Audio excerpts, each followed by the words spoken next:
What are your thoughts when you talk about, that the EU makes laws without any consent from the citizens? So what are your thoughts on the UN? Yeah, look, I mean, again, the United Nations is one of these well-intentioned organizations, just indeed as the League of Nations was back in, 1920, 21.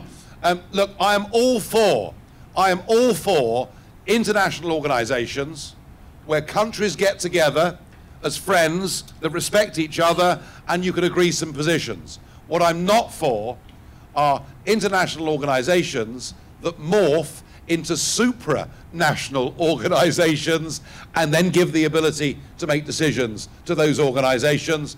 And I have to say there are aspects of the United Nations that are very similar to my friends in Brussels. Too higher salaries, all sorts of ludicrous appointments, despots all over the world getting roles in human rights and all the rest of it. And as I say, the principle of the UN is a good one. The practice of it at the moment is not a very good one.